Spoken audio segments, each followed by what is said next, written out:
नमस्कार दोस्तों।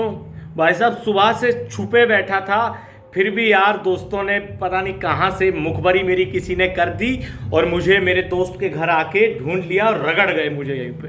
बट मैं अभी भी यहीं पर हूँ, ये थोड़ी सेफ जगह लगा मुझे लगती है, इसलिए मैं यहीं पर हूँ। दोस्तों मैं आज इस टॉपिक पर बात करने वाला हूँ। मैं आपको बताने वाला हूँ कि पुलिस किस तरह की होनी चाहिए और आपको ये भी एहतियात आपको बताने वाला हूँ कि आपको संयम किन किन चीज़ों के लेकर बरतना चाहिए और आपको क्या क्या चीज़ें नहीं करनी चाहिए अगर आप चाहते हैं कि पुलिस आपके ऊपर अपना हंटर ना चलाए।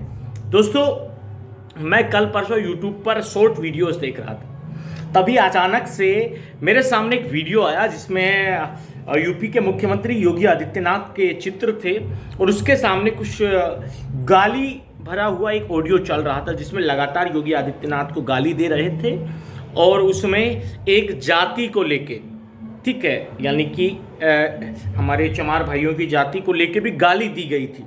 यानी कि गाली वो योगी आदित्यनाथ जी को दे रहे थे, बट उसमें योगी आदित्यनाथ को चमार जाति से जोड़ते हुए भी उस पर गाली दी गई। तो दो क्राइम उसने किए। पहला चीज़, एक सोशल मीडिया पब्लिक प्लेटफॉर्म पर गाली दी और एक संवैधानिक पद पर बैठे हुए व्यक्ति को गाली दी। फिर एक जाति जो संवैधानिक रूप से बाबा साहब बी आर अम्बेडकर की जाति है, उस जाति को गाली दी गई। इसके संबंध में मैंने जिस व्यक्ति ने उस वीडियो को, शॉर्ट वीडियो को अपने यूट्यूब पर पोस्ट किया था, मैंने उसकी जब डिटेल खंगाली तो राजा इलाहाबादी के नाम से उसकी आईडी थी, ठीक है। और जब मैंने उसको देखा तो उसके कई वीडियोस देखे तो उसमें देखा कि बहुत तरीके से उसने गालियाँ दी हुई है। देखिए दोस्तों, हम एक संवैधानिक देश में रहते हैं और हमारे पास एक अधिकार है, हमें अपने हिसाब से क्या करना है, क्या पसंद है, क्या नहीं है, उसको चुनने का अधिकार हमारे पास है। इसी के लिए लोकतंत्र में वोट का एक माध्यम दिया गया है जो हर 5 साल में हमको अपने पसंद के नेता को चुनने का मौका देता है, ठीक है। यूपी में अभी हाल ही में चुनाव हुए, लोगों ने जिनको पसंद किया उनको सत्ता में वापस स्थापित काबिज कर दिया। उस चीज़ से आपको परेशानी नहीं होनी चाहिए। परेशानी आपको होनी चाहिए जब आपके अधिकारों को, आपके हकों का कोई आपके हकों को आपसे कोई छीनता है, तब आपको परेशानी होनी चाहिए। कौन आ रहा है सत्ता में, कौन जा रहा है, किसी भी सामान्य नागरिक का इससे कुछ लेना देना नहीं है। हमें चाहिए अच्छी सड़क, अच्छी रोड, अच्छी शिक्षा, अच्छा रोजगार और अच्छी हमारी सुरक्षा। और जो व्यक्ति हमें ये सारी चीज़ें देगा, हम किसी भी नेता से यही उम्मीद करते हैं। आप किसी को भी वोट दें, किसी को भी ना दें, बट राजनीति से दूर रहिए। जैसे उस भाई ने योगी जी के फोटोज़ का इस्तेमाल करते हुए गालियाँ दी, एक जाति विशेष का नाम लेकर उसको गाली दी, तो मैंने उसकी शिकायत की ऑन ट्विटर पर, उस वीडियो के लिंक को साझा करते हुए, जो कि उसकी आईडी पर लिखा था राजा इलाहाबादी। तो जो इलाहाबाद का नाम अभी चेंज होकर प्रयागराज हो चुका है, तो मैंने प्रयागराज पुलिस को, प्रयागराज एडीजी को, प्रयागराज जो रेंज है उसके डीजी को टैग करते हुए ट्वीट किया था कि कोई व्यक्ति है और ये लिंक है और वो व्यक्ति यूट्यूब पर राजा इलाहाबादी के नाम से उसकी आईडी है और वो एक प्रांत के मुख्यमंत्री जिनका नाम योगी आदित्यनाथ है, उनके बारे में आप शब्द बोल रहे हैं। और उससे भी बड़ी दुखद बात यह है कि उन अपशब्दों में वो एक जाति सूचक शब्द का इस्तेमाल करते हुए भी गाली का इस्तेमाल कर रहे हैं। मैंने प्रयागराज पुलिस को टैग करते हुए कहा, ये सारी घटना बताते हुए कि आप तुरंत से तुरंत ऐसी कुकृत मानसिकता वाले लोगों पर कार्रवाई करें और उनको कानून के दायरे में इनको सजा जरूर दें। तो दोस्तों, प्रयागराज पुलिस ने हमसे ये नहीं कहा कि आप नज़दीकी थाने में जाइए, जैसा हमको दिल्ली पुलिस कहती है, क्योंकि दिल्ली पुलिस को भी हमने बहुत से ट्वीट करके ये बताया था कि दिल्ली पुलिस के अधिकारियों का, अरे अधिकारियों का छोड़िए, दिल्ली पुलिस कमिश्नर राकेश अस्थाना जी की फेक आईडी, फेक आइडेंटिटी बनाकर मेवात में कुछ लोग ब्लैकमेलिंग का धंधा चला रहे हैं और एक ऐसा गिरोह, फ्रॉड का, साइबर अपराध को वो लोग अंजाम दे रहे हैं। दिल्ली पुलिस कृपया इन पर कार्रवाई करें। तो दिल्ली पुलिस की तरफ से हमें जवाब में कहा गया था कि आप अपने नज़दीकी थाने में जाकर शिकायत दर्ज करें।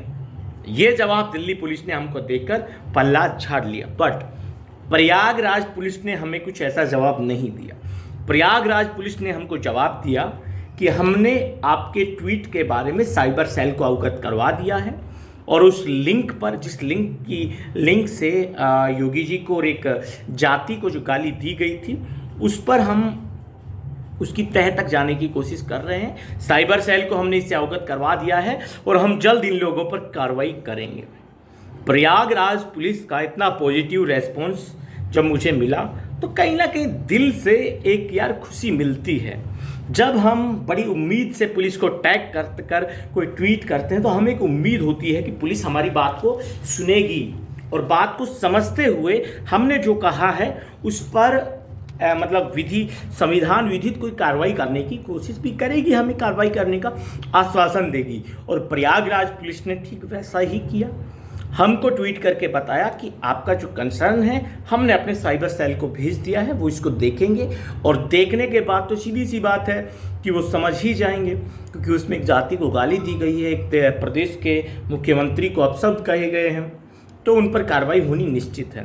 तो इसमें दोस्तों दो तीन चीज़ें मैं आपको बताता हूँ। आपके साथ कोई भी गलत कर रहा तो पहली चीज़ तो आपने निराश नहीं होना है। आपने अपने मन को ये नहीं कहना है कि अरे यार हमारी तो कौन सुनेगा।